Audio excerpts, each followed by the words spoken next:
আসসালামু আলাইকুম রহমতুল্লাহি ওবরকাতুহু। সম্মানিত দর্শক, তাবলিগ জামাত নিয়ে বাংলাদেশে মহা তেলেস্মাতি ঘটে চলেছে। এটিকে আসলে তেলেস্মাতি বললে ভুল হবে। মহা কেলেঙ্কারি এবং আজীব তামসা এবং ভয়ঙ্কর নেপথ্যের ভয়ঙ্কর খেলাধুলা চলছে।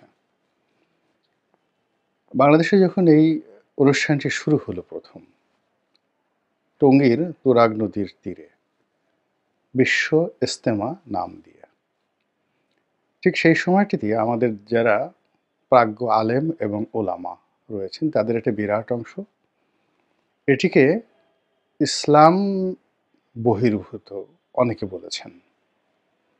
ইসলামের মূল যে স্পিরিট, এটার সঙ্গে তাবলিগ জামাতের যে স্পিরিট, এটির কন্ট্রাডিকশন নিয়ে অনেক কথা চালু আছে। তো দিল্লি থেকে যিনি এই তাবলিগ জামাত শুরু করেছিলেন, তার পরবর্তী বংশধর এখন দিল্লির যে মার্কাজ, নিজামুদ্দিন মার্কাজ, সেটির নেতৃত্বে আছেন। আবার বাংলাদেশে জুবায়েরপন্থী নামে যারা পরিচিত, তারা মূলত কওমি লাইনের আলেম ওলামা হিসেবে স্বীকৃত। তো এই যে বাংলাদেশে চলমান দুটো ধারা, একটা হলো সাতপন্থী তাবলিগি গ্রুপ, আর একটা হলো জুবায়েরপন্থী তাবলিগি গ্রুপ।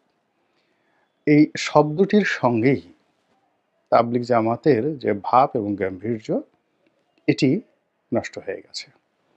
২ নম্বর হলো যে বেশ কয়েক বছর ধরে, অন্তত সেই আওয়ামী লীগ জমানা থেকেই এরা মারামারি করছে। শুধু যে কাকরাইলে মারামারি করছে তা নয়, তারা রাজপথে মারামারি করছে, টঙ্গী ময়দানে মারামারি করছে, তারপর দেশের ছোট ছোট মসজিদগুলোতে, অজপাড়াগায়, সেখানেও তারা পরস্পরের বিরুদ্ধে মারামারি করেছে। এবং এ যাবৎকালে কতজন যে খুন হয়েছেন, কতজন যে আহত হয়েছেন, তার কোনো হিসেব আসলে আমাদের কারোরই জানা নেই। এই আজকে যে ভিডিওটি করছি, আজকের দিনের ঘটনা।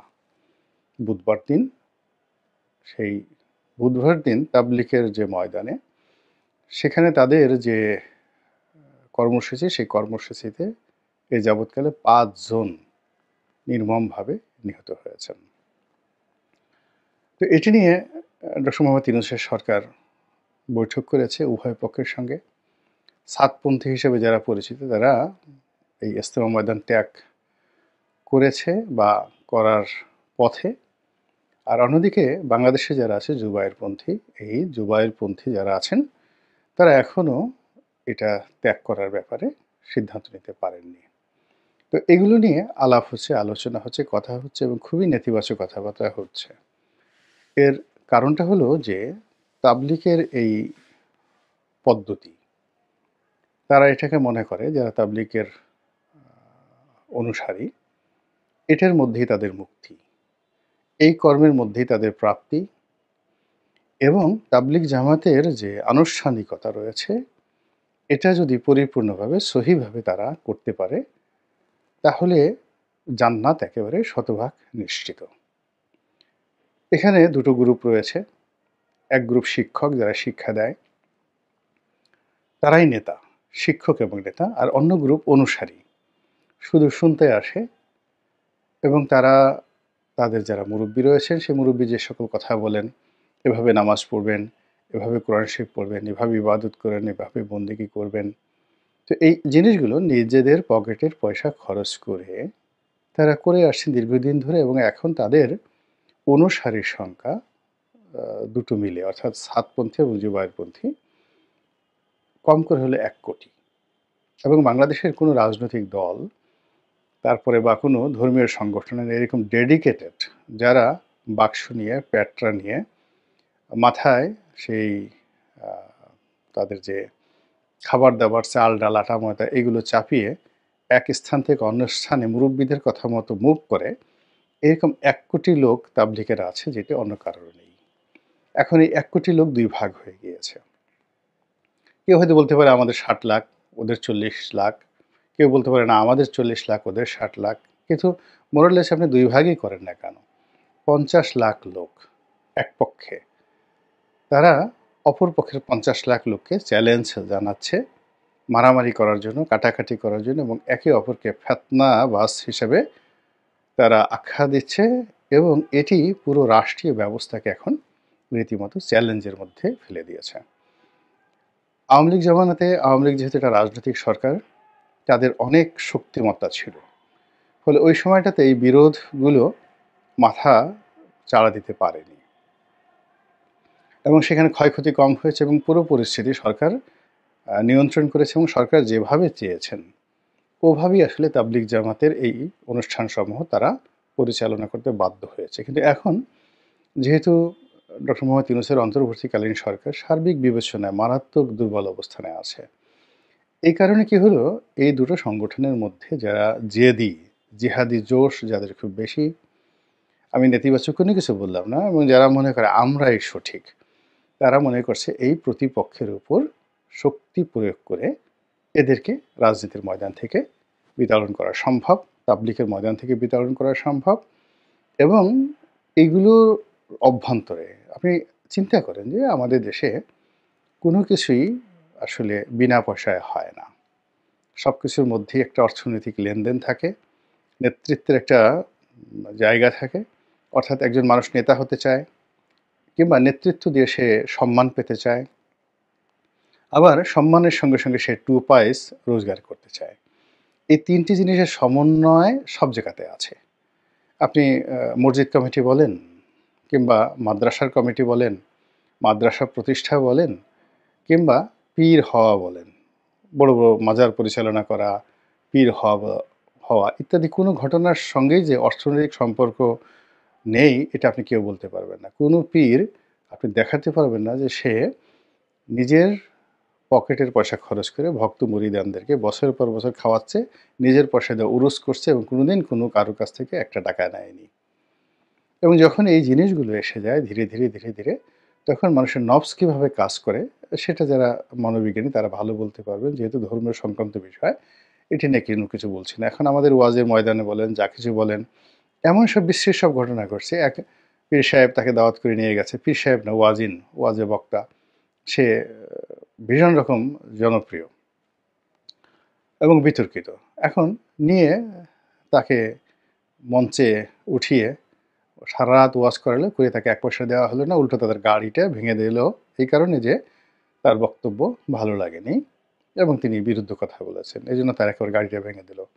আর এক বক্তা, তার সমর্থকরা কি নিয়ে ঝগড়াঝাটি করলো, ঝগড়াঝাটি করার পর সেখানে মারপিট হলো, মামলা মোকদ্দমা হলো এবং সেই পীর সাহেব বিলের মধ্যে দিয়া জিহাদি মানে জোশ নিয়ে দৌড়ে তিনি সেখান থেকে পালিয়ে এলেন। এই ঘটনাগুলো হচ্ছে, এটা যে ইসলামের যে সৌন্দর্য, ইসলামের যে রূপ মাধুর্য, এটাকে প্রশ্নবিদ্ধ করছে। তো যেটা বলছিলাম, তাবলিগ জামাতের মধ্যে এই যে এখন যে তেলেস্মাতি চলছে, এই তেলেস্মাতির ব্যাপারে আমাদের যারা সাধারণ জনগণ তাদেরকে খুবই সতর্ক হতে হবে। একটা জিনিস বুঝতে হবে যে ইসলামে সত্যিকার অর্থে অলৌকিক যে বিষয়গুলো আছে, এই বিষয়গুলো নিয়ে খুব বেশি বাড়াবাড়ি করার ব্যাপারে আল্লাহ রাসূলের সরাসরি নিষেধ আছে। আল্লাহ রাসূল এবং তার সাহাবায়ে কেরাম যা করেছেন সব কিছুই প্র্যাকটিক্যাল। যুদ্ধ প্র্যাকটিক্যাল, অর্থনীতি প্র্যাকটিক্যাল, সংসার জীবনযাপন করা সবই প্র্যাকটিক্যাল। ঘরে সুন্দরী স্ত্রী পড়ে আছে, বিবাহ উপযুক্ত কন্যা পড়ে আছে কিংবা ঘরে চাল ডাল আটা ময়দা কিছু নেই, তো সে তার মনে হলে সে জান্নাতে যাবে এবং জান্নাতে যাওয়ার জন্য তাবলিগের অনুসারী হয়ে সে এই ঘরেকে অরক্ষিত রেখে সে ৪০ দিনের চিল্লায় চলে এসেছে। আর ওদিকে দেখা যাচ্ছে তার পরিবারের বিরুদ্ধে কত সব অভিযোগ। এরকম একটা দুটো ঘটনা নয়, হাজার হাজার ঘটনা এই তাবলিগকে কেন্দ্র করে বাংলাদেশে ঘটছে। এবং এই ঘটনার প্রেক্ষিতে আমাদের দেশে যারা সুন্নিপন্থী আলেম ওলামা রয়েছেন, যারা নিজেদেরকে আহলে সুন্নাত ওয়াল জামাত বলেন, তারা এই পুরো তাবলিগের যে প্রক্রিয়াটি, এটিকে তারা নিরুৎসাহিত করেন যে এটা হওয়া দরকার নেই এবং এখান থেকে ইসলামের একটা বড় ফিতনা তৈরি হতে পারে। এরপর বাংলাদেশের বৃহত্তম যে সংগঠন যেটা জামায়াত ইসলামী বাংলাদেশ, তারাও এই তাবলিগ জামাতের এই মতাদর্শটাকে একদম পছন্দ করেন না। তারা কৌশলগত কারণে হয়তো বলেন না, বাট তারা যদি কখনো রাষ্ট্র ক্ষমতায় আসে তার পরের দিন টঙ্গীর তুরাগ নদীতে কোনো তাবলিগ জামাতের অনুষ্ঠান হতে দেবে না। এটা তাদের একটা একেবারে মোরাল ডিসিশন। তো এটা নিয়ে দেখা যাচ্ছে যে বাংলাদেশের মধ্যে অনেক আ ভিন্ন মত আছে এবং সেই ভিন্ন মতের পেছনে ইসলামের অনেক গুরুত্বপূর্ণ ইতিহাস আছে। ইসলামে দেখা গেল যে একেকটা ব্যাড কালচার, অপসংস্কৃতি, যেটিকে অনেকে ফেতনা বলেন। এটা শত, শত বছর ধরে ধীরে, ধীরে বাড়তে থাকে এবং বাড়তে, বাড়তে এমন একটা পর্যায়ে এসে যায়, তখন সেটাকে নির্মূল করা ছাড়া কোনো উপায় থাকে না। যেমন ধরুন, ইসলামের অন্যতম একটি বা মুসলমানদের ইবাদতের প্রধানতম একটি উ যাকে বলা হয় অনুষ্ঠান হলো হজ, স্তম্ভ। এখন তাবলিগের যারা সাধারণ, আমি তাবলিগের যারা মুরুব্বি আছেন, শিক্ষিত জন আছে তাদের কথা বলছি না। গ্রাম বাংলায় আমরা খুব ছোটকালে আমরা তো একেবারে গ্রাম থেকে এসেছি এবং গ্রামে আমাদের সেই শৈশব থেকে দেখে আসছি যে এরা দলে, দলে তাবলিগ করার জন্য বিভিন্ন গ্রামের মসজিদে যায়। সেই ৭০ এর দশক থেকেই তারা এই কাজগুলো করে আসছে। তো তারা সেখানে রান্না করে আমরা দাঁড়িয়ে, দাঁড়িয়ে দেখতাম ছোট পোলাপান সেগুলো আমাদেরকে আদর করত, মাঝে, মাঝে খাওয়াতো, খুব ভালো লাগতো। তো তাদের বক্তব্যের যে সাধারণ যে আ আবেদন, সেটা হলো এই তুরাগের ময়দানে যদি আসে তাহলে আর হজ করার দরকার হয় না। এখানে হজের সওয়াব পাওয়া যায়। এখন এটা আমি কিন্তু আগেই বলেছি যে কোনো সিনিয়র কেউ বলেনি, দায়িত্বপূর্ণ কেউ বলেনি। কিন্তু গ্রাম বাংলায় আমি সেই ৭০ এর দশকে এই ধরনের কথা অহরহ শুনেছি। তো মানুষ চিন্তা করে যে ঠিক আছে, হজে যেতে পারবো না, এখানে একটু যাই। এরপরে মানুষের মধ্যে কাজ না করার একটা প্রবৃত্তি, পরিশ্রম না করার একটা প্রবৃত্তি। সারাদিন জিকির করেন, আজকার করেন, মসজিদে বসে থাকেন। মসজিদে বসে আপনি বায়ু ত্যাগ করেন।